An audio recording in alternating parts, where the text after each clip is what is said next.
Assalamualaikum warahmatullahi wabarakatuh. Apa kabar teman-teman semua, calon peserta pretest PPG. Mudah-mudahan dengan belajar di sini teman-teman semua lulus hanya dalam sekali tes ya. Bagi yang baru bergabung, saya mohon bantuannya untuk klik subscribe, like, dan bantu share, biar channel ini makin berkembang, makin banyak membantu banyak orang ya. Baik, kita langsung masuk ke latihan soal pertama atau prediksi soal pertama kita. Di bawah ini adalah tipe belajar menurut Habermas, kecuali A. Belajar praktis, B. Belajar konsep, C. Belajar teknis, D. Belajar aktif, E. Belajar emansipatoris.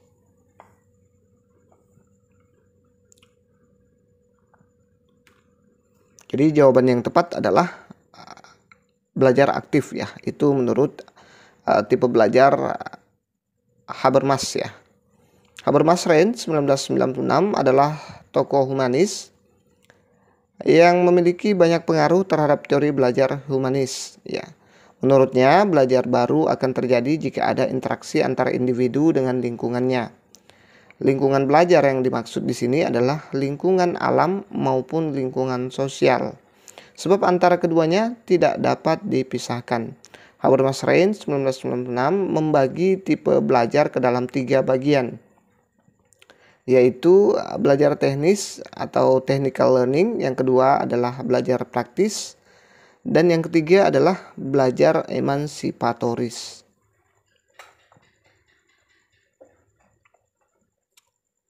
Kita lanjut ke soal berikutnya. Aliran ini lebih menekankan pada keaktifan siswa selama kegiatan belajar, aktif berpikir, menyusun konsep-konsep, serta memberi makna tentang hal-hal yang dipelajari, dan yang paling penting terwujudnya belajar adalah niat peserta didik itu sendiri.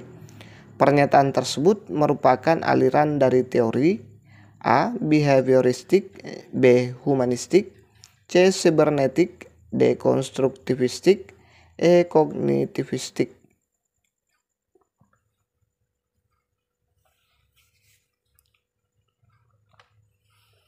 Jadi jawaban yang tepat adalah dia termasuk aliran dari teori konstruktivistik ya.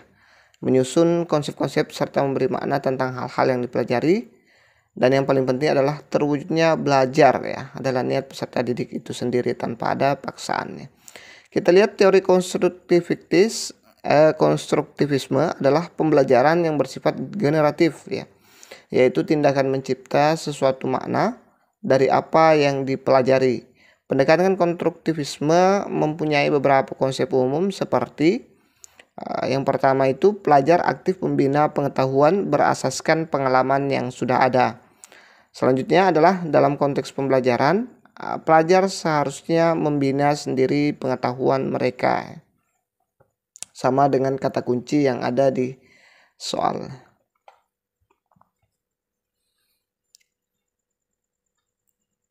Kita lanjut ke soal berikutnya.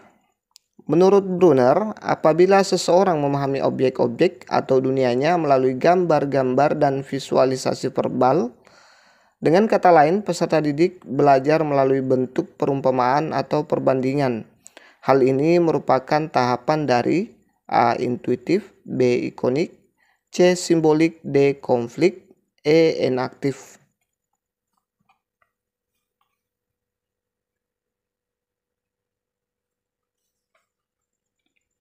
Jadi jawabannya adalah tahapan dari ikonik ya.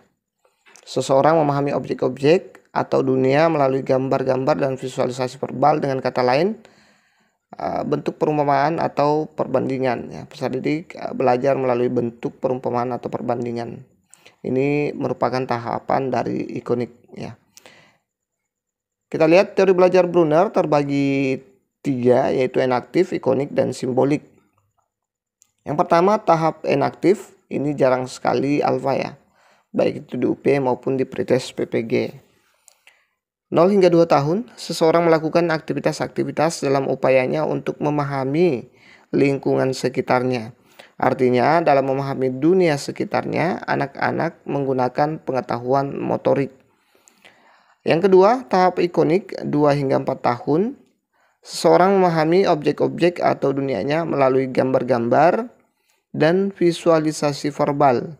Maksudnya, dalam memahami dunia sekitarnya, anak belajar melalui bentuk perumpamaan atau tampil dan perbandingan atau komparasi. Yang ketiga, tahap simbolik 5 hingga 7 tahun. Seseorang telah mampu memiliki ide-ide atau gagasan-gagasan yang sangat dipengaruhi oleh kemampuannya dalam berbahasa dan logika. Dalam memahami dunia sekitarnya, anak belajar melalui simbol-simbol bahasa, logika, matematika, dan sebagainya. Jadi dia berada di tahap yang kedua, yaitu tahap ikonik ya, 2 hingga 4 tahun. Ini dia kata kuncinya, melalui bentuk perumpamaan atau perbandingan.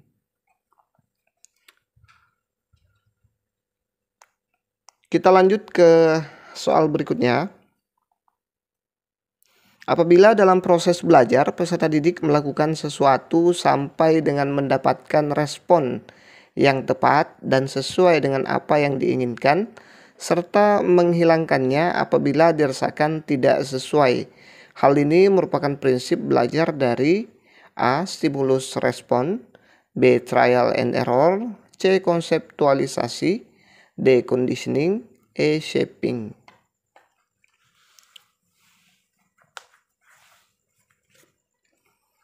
Jadi jawabannya adalah option B ya, trial and error ya. Karena di sini kata kuncinya adalah ini proses belajar peserta didik sesuai melakukan sesuatu sampai dengan mendapatkan respon yang tepat. Jadi kalau dia merasa tidak tepat, makanya dia mengganti dengan yang lain lagi. Makanya ada istilah trial and error ya. Berdasarkan tidak sesuai, makanya tidak cocok ya. Makanya dia error di situ. Dia mencoba-coba, kemudian kalau memang tidak cocok, maka akan diganti lagi ya. Ini dia. Secara bertahap kita akan mengetahui bagaimana cara menyelesaikan sesuatu dengan cara yang terbaik dan tidak mengulangi kesalahan-kesalahan yang pernah dilakukan.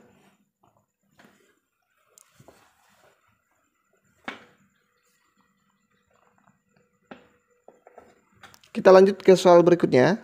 Seluruh komponen pendidikan memiliki tujuan yang sama, yaitu terbentuknya manusia yang ideal. Manusia yang dicita-citakan, yaitu manusia yang mampu mencapai aktualisasi diri. Pernyataan tersebut merupakan bagian dari teori A. Kognitivistik, B. Sibernetik, C. Konstruktivistik, D. Humanistik, E. Behavioristik.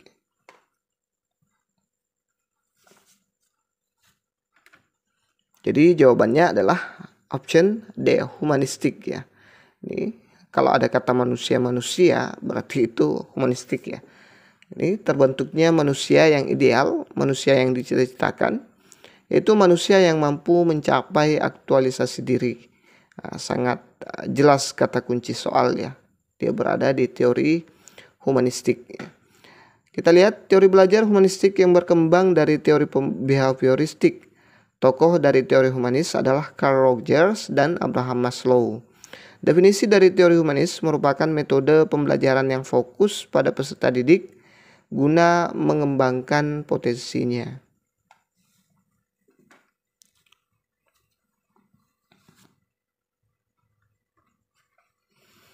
Kita lanjut ke soal berikutnya. Jangan lupa subscribe, like, dan bantu share ya teman-teman. Metode yang merangsang berpikir dan menggunakan wawasan tanpa melihat kualitas pendapat yang disampaikan oleh siswa. Seorang guru harus pandai-pandai merangsang siswanya untuk mencoba mengeluarkan pendapatnya merupakan A. Metode sesama teman, B. Metode pemecahan masalah, C. Metode perancangan, D. Metode bagian.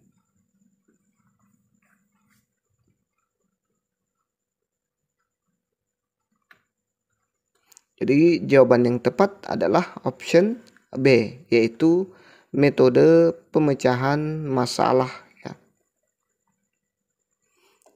Kita lihat pembahasannya. Metode pemecahan masalah atau problem solving adalah penggunaan metode dalam kegiatan pembelajaran dengan jalan melatih siswa menghadapi berbagai masalah, baik itu masalah pribadi atau perorangan maupun masalah kelompok untuk dipecahkan sendiri atau secara bersama-sama. Jadi ini kata kuncinya sangat jelas ya. Ini pandai-pandai ya. Seorang guru harus pandai-pandai merangsang siswanya. Jadi di sini harus tahu ya bagaimana metode yang tepat, bagaimana memecahkan masalah untuk dalam hal ini siswa yang kurang berminat untuk belajar atau kurang termotivasi untuk belajar. Maka dari itu dibutuhkan metode problem solving dari guru untuk merangsang siswanya untuk mencoba mengeluarkan pendapatnya ya. Harus pandai-pandai ya. Problem solving ini gunanya adalah bagaimana merangsang siswa itu untuk belajar atau menyelesaikan suatu masalah.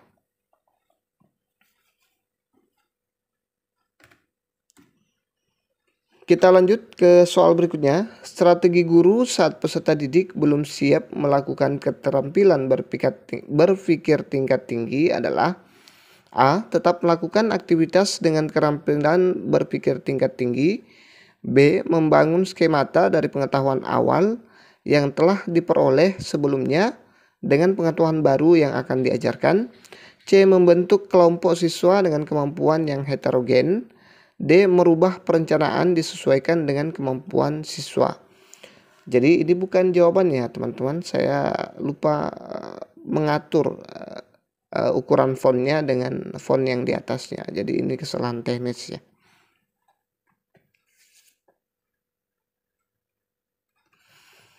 Jadi jawaban yang tepat adalah option B. Membangun skemata dari pengetahuan awal yang telah diperoleh sebelumnya dengan pengetahuan baru yang akan diajarkan ya. Itu dia strategi guru saat peserta didik belum siap melakukan keterampilan berpikir tingkat tinggi. Kita lihat pembahasannya. Apabila peserta didik belum siap untuk melakukan keterampilan berpikir tingkat tinggi, maka perlu dibangun terlebih dahulu jembatan penghubung atau skemata ya, biasa disebut dengan skemata, antara proses berpikir tingkat rendah menuju berpikir tingkat tinggi. Caranya adalah dengan membangun skema dari pengetahuan awal yang telah diperoleh sebelumnya dengan pengetahuan baru yang akan diajarkan. Setelah terpenuhi, maka guru perlu mempersiapkan sebuah situasi nyata yang dapat menstimulasi proses berpikir tingkat tinggi dengan menciptakan dilema, kebingungan, tantangan, dan ambiguitas dari permasalahan yang direncanakan akan dihadapi peserta didik. Ini menurut King, Gadsden, dan Rohani tahun 2006. Jadi tidak boleh dipaksakan ya, tidak boleh langsung. Kalau misalnya peserta didik belum siap, harus dipancing dulu, dilakukan pemanasan dulu dari pengetahuan awal, naik sampai akhirnya tiba di berpikir tingkat tinggi. Kalau kita paksakan langsung ke berpikir tingkat tinggi padahal peserta didik kita belum siap, itu nanti yang ada malah error ya. Malah peserta didik kita tidak tahu apa endingnya, untuk apa dan mengapa kita harus belajar yang seperti ini ya. Seperti itu. Saya pernah alami ini dulu ketika saya waktu SMP ya. SMP, teringat sekali Ibu Fatimah. Beliau sudah pensiun sepertinya. Ini guru matematika saya, langsung ke berpikir tingkat tinggi, langsung mengeluarkan rumus-rumus yang aneh menurut saya tanpa menghubungkan pembelajaran yang lalu. Jadi agak susah. Kita lanjut.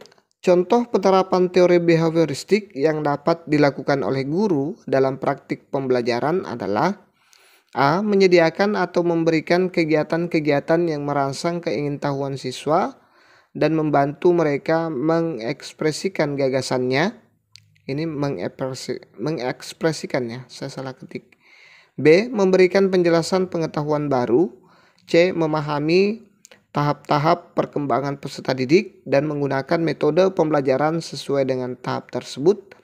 D. Memberikan stimulus kepada peserta didik berupa penataan lingkungan belajar. E. Membimbing siswa dalam memperoleh pengetahuan baru.